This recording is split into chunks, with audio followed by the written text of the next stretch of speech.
Bem, pessoal, como eu já havia prometido no vídeo anterior, a 15ª questão já será resolvida agora nessa questão. E eu digo mais, não só a 15ª questão, como a 17, que talvez foi assim, digamos, a segunda ou a terceira questão mais solicitada por vocês nessa bateria de razão e proporção. Lembrando que já discutimos o módulo 1, que tratava de quê? Regra de 3, aquela partezinha de regra das torneiras, regra de sociedade. Já discutimos o módulo 2, que era noções básicas, matemática financeira e porcentagem. E agora estamos no módulo 3, que é razão e proporção. Fechado? Beleza. Bem, antes de passar para a 15ª questão, eu tenho que lembrar vocês de uma propriedade de proporção que, infelizmente, às vezes a gente não usa tanto. Eu gostaria que fosse usada mais vezes, e por isso eu vou estar batendo na tecla e chamando a sua atenção para cá. Por quê? Porque essa propriedade, diga-se de passagem, que ela vai ser usada quando? Quando você sentir que a questão travou. Quando você tiver a noção de que, ixi, rapaz, não tem mais nada para fazer, você vai lembrar, caramba, tem aquela propriedade, então é aqui que eu vou conseguir desenrolar a questão. Então, ela é a tua salvação em várias questões. Qual seria? Quando você tiver a proporção A está para B, assim como C está para D, você pode, sem nenhum problema, criar mais uma razão. Ou seja, você pode acrescentar mais uma divisão aqui ao lado. Como é que ficaria, Tiago? Você vai simplesmente somar a parte de cima e afirmar que ela está para a soma da parte de baixo. Então, prestem bem atenção. A está para B, assim como C está para D, assim como a soma da parte de cima está para a soma da parte de baixo. Ou seja, a soma dos antecedentes está para a soma dos seus quê? Consequentes. Inclusive, essa propriedade tem no nosso material. Vai lá dar uma olhada, chama a atenção, passa lá um marca-textozinho para você não esquecer dessa propriedade, que ela vai fazer com que a questão 15 fique bem fácil para vocês. Vejamos. A 15 diz, se x, y e z são números reais não nulos e x está para y, assim como y está para z, assim como z está para x. Aí ele continua.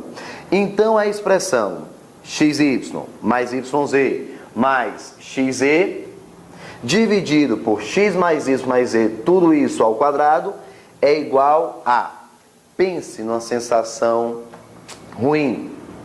A questão só tem letra e todas as respostas são valores numéricos. E aí? Oh, caramba, estou preocupado.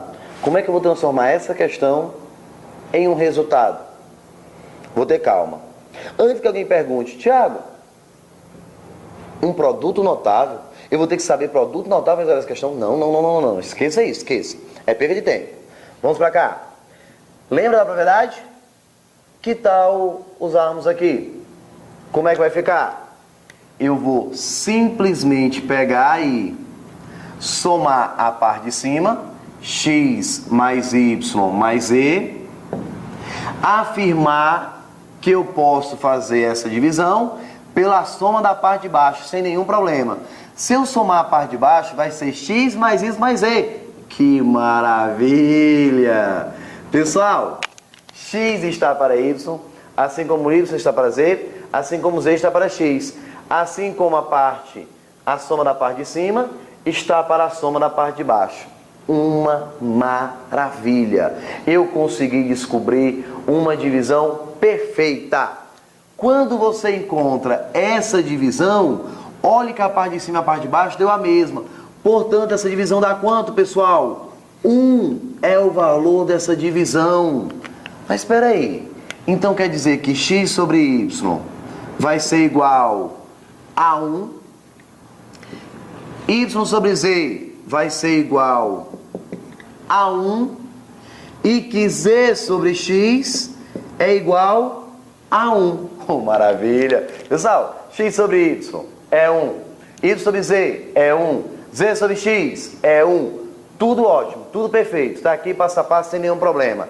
E agora eu te pergunto, quais são as conclusões que vocês iriam tirar? Multiplicando em cruz, que o x é igual a y. Multiplicando em cruz, que o y é igual a z, porque z vezes 1 dá z. E que o z é igual a x. Ou seja, essas divisões me dá mais uma proporçãozinha aqui. Quando eu encontro a parte de cima com a parte de baixo, números iguais, porque a soma de cima e de baixo são iguais, eu concluo que a divisão dá 1. Aí eu faço esse igual a 1, esse igual a 1 e esse igual a 1. Chegamos em x igual a y igual a z, z igual a x. Pessoal, se o x é igual a y, se o z é igual a x e o z é igual... Aliás, o y é igual a z e o z é igual a x, x igual a y igual a z, z igual a x. Eu te pergunto, qual é a conclusão que você tira?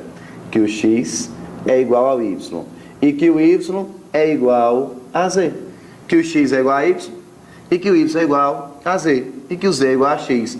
Conclusão: x, y e z são todos o quê? Iguais. Ah, o Thiago está dizendo que todo mundo é 1. Eu não disse isso não. Eu disse que o x, o y e o z eram números o quê? Iguais. São iguais. Qual é a conclusão então que eu tiro? Ainda existe a necessidade de trabalhar aquela divisão que a questão está pedindo. Ainda existe necessidade de trabalhar com essa divisão com 3 variáveis? Não. Eu posso escrever apenas uma, porque são todas iguais. Então como é que vai ficar? Bem, eu posso simplesmente escrever todo mundo em função de uma. Cabe a você escolher x, y, z para você usar como sendo a base única daquela divisão, daquela razão. Pessoal, se você quiser o x, fica com x, com y, com z. Escolha. Eu vou fazer com x. Todo mundo agora vai virar x, porque eles são iguais. Então como é que fica? X vezes y, que também é x, mais o y, que é x, vezes o z, que é x, mais o x vezes o z, que é x. Tá aqui, ó, todo mundo igual. Deixei só o x. Quando eu vou para a parte de baixo, fica x mais y, que é x, mais z, que é x, ao quadrado. O que é que eu vou ter então na parte de cima? A parte de cima vai ficar x ao quadrado, mais x ao quadrado, mais x ao quadrado. A parte de baixo vai ficar x mais x mais x, 3x ao quadrado. Se você olhar com calma, você vai ter o que em cima? X ao quadrado mais x ao quadrado mais x ao quadrado, 3x ao quadrado. Ó, 3x ao quadrado. Embaixo, 3 ao quadrado, 9. 3 ao quadrado, 9. X ao quadrado, x ao quadrado. Então, 9x ao quadrado. Eu posso agora comemorar mandando x ao quadrado embora. O x ao quadrado, ó, em cima e embaixo simplifica. Quando eu vejo 3 dividido por 9, eu posso simplificar. Chegamos então a 1 sobre quem? 3. Então, 1/3 seria o resultado. Simplificando o 3 com o 9, dividindo em cima e embaixo por 3, eu chego a 1/3. E qual seria o item correto dessa belíssima questão? O item C. Pessoal, olha que questão maravilhosa. A propriedade do teu refúgio. Jogou, concluiu que eram iguais, deixou todo mundo em função de uma única letra, matou a questão, 1/3 como resposta. Perfeito? Ficou muito tranquilo, não ficou? Ótimo. Beleza, a questão número 15, de fato, ela é muito bonita. Vamos então agora a 17. Você deve estar pensando assim, essa 17 é a questão cavernosa.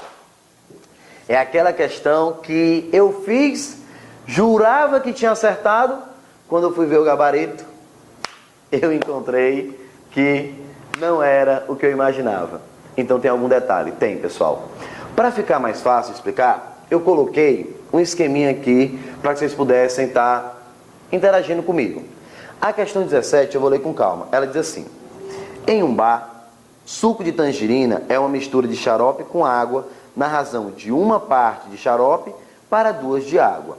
Então vejamos, o suco traz uma parte de xarope para 2 partes de água, certo? Tá aí. Já o refresco de tangerina é uma mistura de xarope com água na razão de 1 de xarope para 5 de água. Perfeito? Então tá aí o que vocês vão ter. Até aí tudo bem.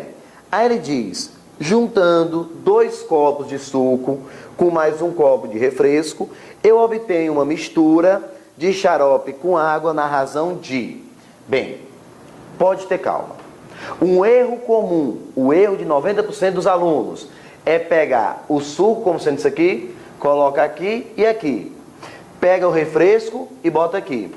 Pega o número de xaropes, pega o número de águas e acha que chegou, de parte de água, e acha que chegou a resposta. Esse foi o erro que talvez você tenha cometido. E aonde é que está o erro? Bem aqui. Pessoal, quando você olha para o suco, você está vendo que o suco está dividido em 3 partes. Está aqui, ó. Total de pedaços. Total de partes, 3. Uma com mais 2 de água. Então, são 3 partes apenas. Quando você olha para o refresco, você vai notar que ele está dividido em 6 partes. Ou seja, uma de xarope para 5 de água. Então, tem um problema aqui. O suco tem 3 partes, enquanto o refresco está dividido em 6 partes. O que é que eu quero concluir? O que é que eu quero chegar? Eu não posso trabalhar com os dois, porque eles estão divididos em partes o quê? Diferentes. Isso, quando você está fazendo com fração, seria tirar o quê? O MMC, para juntar 2 frações quando estão com o mesmo denominador. Tudo bem? Então, volto a repetir. 3 partes de um com 6 partes de outro, você não pode jogar para cá, porque o equilíbrio não está sendo o quê? Mantido. Então, você tem que ajeitar. Isso seria a parte de fração normal. Tirava o MMC, deixava todo mundo com o mesmo denominador e resolvia a questão. Certo? Então, tenho que ajeitar. O que é que vai ter que fazer, Tiago? Deixar os dois com a mesma quantidade de partes. Ora, se o refresco já está com 6 partes, é fácil fazer o suco também se transformar em 6 partes. Você concorda comigo? Bem, então eu posso encarar esse suco como sendo, vamos lá, eu tenho que deixar um total de 6 partes, tá certo? Por quê? Porque quando o suco tiver em 6 partes e o refresco também com 6 partes, aí eu posso levar para lá para misturar, porque eles estão dividindo a mesma quantidade. Como é que ficaria então? Ora, se o suco tem 3 partes e eu quero transformá-lo em 6, é interessante multiplicar isso aqui por quanto? Por 2. Você vai multiplicar o total por 2, então você vai levar todos os elementos também multiplicados por 2. Um xarope multiplicado por 2 ficaria 2 xaropes. 2 águas, então 2 vezes 2, 2 partes de água, 2 vezes 2, 4 partes de água. Perfeito? Quando você chega aqui, você está vendo essa estrutura, a mesma coisa aqui. Pessoal, quando você simplificar, vai dar no mesmo. Tiago, não vai. Eu vou dar um exemplo. Me dá a fração que representa o xarope. Você vai ter o xarope como sendo 1 do total de 3, 1/3. Se me dá a parte do xarope no segundo, a parte do xarope no segundo, você vai ter 2 partes do xarope para um total de 6. Se você simplificar, dá ou não dá 1/3 que estava lá em cima? Dá. Então o que é que eu fiz? Só fiz escrever de uma forma que eu consiga ter as 2 estruturas com o mesmo total de partes. Tá claro? Mas a proporção ficou mantida. Não se preocupe. Então eu não uso mais essa primeira estrutura. Eu vou usar essa. Tá aqui, ó. Porque agora tem 6 partes, 6 partes. Quando as duas estão com o mesmo total de partes, eu posso agora misturar? Fique à vontade. Vai ficar como? Vai ficar, vamos lá. Suco, 2 xaropes com 4 de água. Suco, 2 de xarope com 4 de água. Refresco, 1 de xarope com 5 de água. Vejamos, 6 partes. 6 partes. 6 partes. Pode juntar e misturar? Pode, porque agora está todo mundo com a mesma quantidade. Então já trabalhei e organizei tudo direitinho. O que é que vai acontecer então? Xaropes, vão ser quantos? 2, com mais 2, com mais 1. 5 partes de xarope Para quantos de água? 4 mais 4 mais 5. O que vai me dar o quê? Nessa brincadeira? 13 partes de água. Pronto. Então, pessoal, quando eu junto 2 copos de suco com o de refresco, eu tenho uma estrutura que vai ficar como? 5 de xarope para 13 de quem? De água. 5 para 13 seria, então, aquela substância final. Eu vou ter essa relação. Lembrando que eu não fiz um novo suco, eu só reescrevi com o mesmo total de partes que eu tinha do refresco, para que eu pudesse operar e juntá-los, perfeito? Quem quiser fazer com fração, era só tirar o MMC entre 6 e 3, que também vai dar 6. Tudo bem? Então tá aí como ficaria essa resolução. Pessoal, uma questão esplêndida, uma questão muito interessante, que você pode então guardar com chave de ouro, porque quando aparecer no concurso, você mata sem a menor dor de cabeça. O item correto seria então o item o quê? D de dado como resposta da questão número 17. Questão 15 e questão 17, 2 questões que foram discutidas nessa aula, que dá para fazer uma revisão bem ampla do que nós gostaríamos. Perfeito? Um forte abraço, até daqui a pouco. Tchau, tchau.